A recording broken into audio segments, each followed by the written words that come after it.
Hi, my name is Kylie. I'm a working mum full-time and my youngest child attends kindy. Despite the Premier announcing free kindy for all Queenslanders this year, I'm already out of pocket $12,000 to send my one child to kindy. What's your plans to make more affordable childcare moving forward? It's a lot of money. Premier?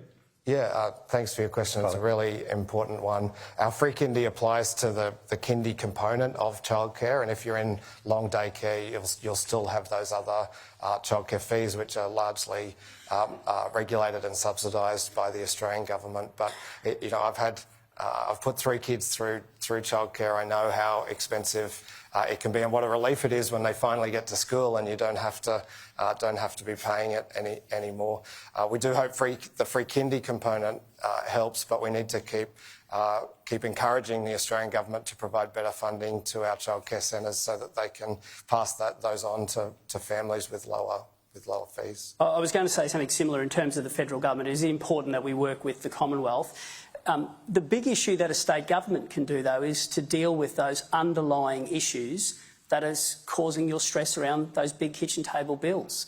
And I look at the underlying principle that has seen our electricity rise by 19.9% in the last 12 months. That's 3 times the national average, while our major power plant has been offline because it wasn't maintained. I look at the spiralling costs of insurance, and youth crime and a lack of flood mitigation has had an impact on that. Transport costs going up because of roads needing to be maintained. These are the things that a state can do. And what I'm saying to Queenslanders is we have to deal with those underlying issues. The free kindy is an excellent initiative. What we need to do is make sure that all of those other components that are really bogging you and your family down, that we deal with them. The long term. So yes, we need immediate relief for things, but we've also got to get back to a time when we deal with those structural issues to put downward pressure on the long term things that are causing you that price pain. Our next question is with Chris. Thank you, Chris. G'day, chaps. How's it going? My vote's up for grabs, and we've got a pretty big decision to make. My wife and I have started putting money away for a house deposit after rent has increased 50% in just the last 2.5 years, or since the floods. And I think we're doing all right, but honestly, every time I have a look at what real estate prices are doing around Kedron where we live, just in the northern burbs here, it very much looks like a pipe dream. And it's a real worry because I know there's a lot of people who are doing it tougher than we are. What do we reckon? What have you got? Good luck. Let's hear from them. Let's go, Premier. Thanks, Chris. That's a great question and a really important question. You know, I know how important it was for me to scrape together a deposit with Kim and buy our first home, and what that's meant for us and our family in terms of security and stability since then. And I want all Queenslanders to be able to do that.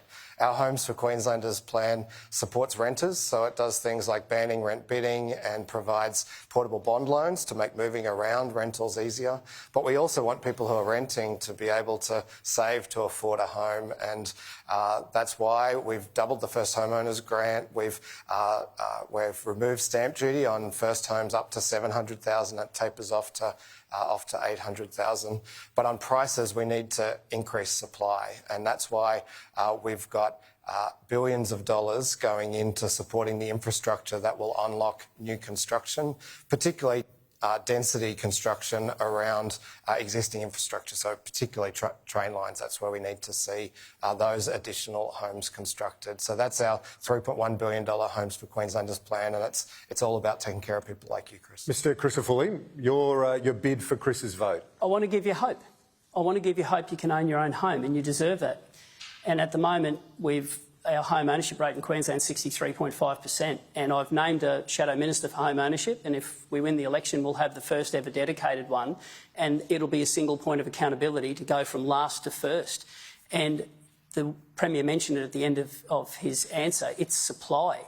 If you have a look, in the last decade, supply's fallen by 29%, approvals, and we've got to get cracking again. And we've announced an infrastructure fund with councils, and it's going to go to those councils who are prepared to get cracking and put supply on the ground to drive down those prices. We are going to remove a tax. So we fought pretty hard to get that stamp duty threshold lifted, but every young person buying or building their first brand new home won't pay a single cent in stamp duty.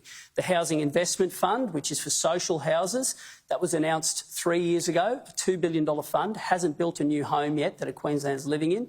Every cent of that is going to be used for that.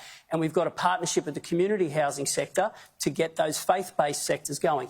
Why do I mention those things? Because if we can stop the feeding frenzy at the bottom end of the market, that means that you won't see the crazy spikes in rental prices that you've seen, and that gets you into the market. And that single point of accountability matters. And I want young people who aspire to own a home to be able to own it. I want vulnerable people to have a roof over their head. And I also want Indigenous people who live in their communities, many of whom don't have ability to do that because the way that the schemes are drawn, those old Doggett schemes, I want them to own a home as well. We will check with Chris afterwards and see who got that vote.